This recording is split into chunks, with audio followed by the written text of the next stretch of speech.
Kali ini kita memulai dengan mengamplifikasi atau mentoakkan pengeras suara dari 7 pemimpin Afrika yang mengatakan mudah-mudahan Perang Dunia Ketiga di Eropa benar-benar terjadi. Mengapa mereka mengatakan hal tersebut? Memang kalau perang dunia, Afrika akan jadi untung. Lepas dari jajahan Eropa, kok Indonesia nggak ikut teriakan perang yuk perang ya? Apa Indonesia tidak pernah siapkan grand plan menjadi negara besar dengan momentum perang di Eropa? Lalu kita kali ini juga membahas macam-macam bentuk perang yang terjadi berbarengan dengan perang di Ukraina.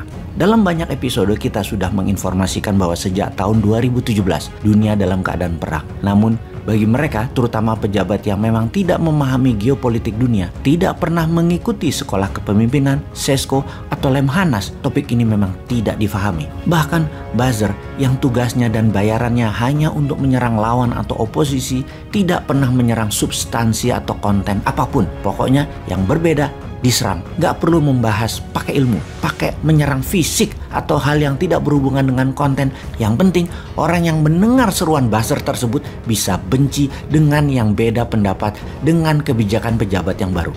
Itu aja misinya.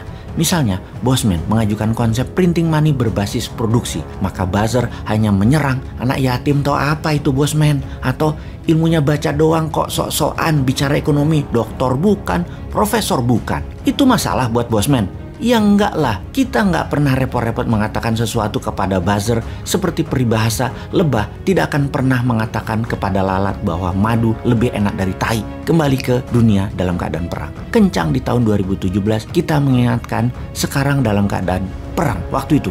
Maka mengatur negara haruslah dengan war mode. Mengatur ekonomi juga dengan war mode. Bahkan kita ingatkan dengan buku The Economist at War, Alan Bollard penciptanya, sebagai salah satu contohnya. Namun otak sederhana memang mengartikan perang itu adalah dar der dor. Dan bahkan pejabat yang serba bisa mengatakan 40 tahun lagi Indonesia itu tidak akan perang.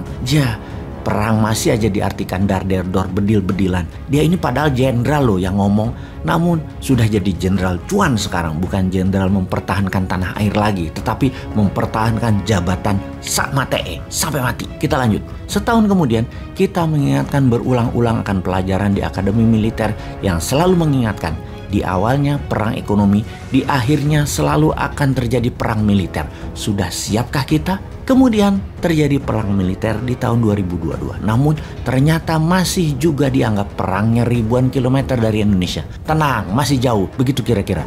Nggak ngaruh buat kita. Jadi cuekin aja. Tetap urus proyek. Tetap kerja urus proyek. Apa benar nggak ngaruh? Bagaimana kalau kita menceritakan apa yang terjadi di Sri Lanka pada saat ini? Lanjut. Kita mulai dengan seorang politikus kawakan di Sri Lanka bernama Mahinda Rajapaksa yang menguasai Sri Lanka sejak tahun 2005. Jabatan presiden kemudian jadi Perdana Menteri bolak-balik disandangnya. Bahkan kali ini sejak tahun 2019, saudara kandungnya Gotabaya Rajapaksa terpilih menjadi presiden Sri Lanka. Mahinda kemudian dilantik menjadi Perdana Menteri lagi. Jadi saat ini ada 5 orang bernama Rajapaksa di jabatan pemerintahan di Sri Lanka. Kita ingatkan, di tahun 2014, Mahinda menandatangani sebuah kontrak pembiayaan proyek kerja sama dengan Tiongkok yang ketika sekarang mulai jatuh tempo, Sri Lanka kalah cash, nggak punya uang, bahkan sudah tidak bisa membeli kebutuhan harian warga Sri Lanka. Sri Lanka minta bantuan IMF, hanya dapat kurang dari $1 billion pinjamannya. Kemudian terpaksa meminta bantuan India, dan di sini India bermain dengan serius. Artinya, secara geopolitik, India dan Tiongkok sama-sama meminjamkan uang kepada Sri Lanka dengan tujuan yang sederhana, yaitu menjadikan Sri Lanka menjadi provinsi. Sekali lagi harus difahami, bukan provinsi dalam artian sebenarnya, dicaplok kayak Georgia, Chechnya, Crimea, dan Donbas oleh Rusia. Bukan, dijadikan provinsi artinya mengikuti kebijakan India atau kebijakan Tiongkok atas semua kebijakan ekonomi yang dibuat oleh Sri Lanka. Yang artinya sesungguhnya adalah pasti yang untung adalah Tiongkoknya atau pasti yang untung adalah Indianya dengan menggunakan Rajapaksa sang pejabat sebagai agen Tiongkok atau agen India.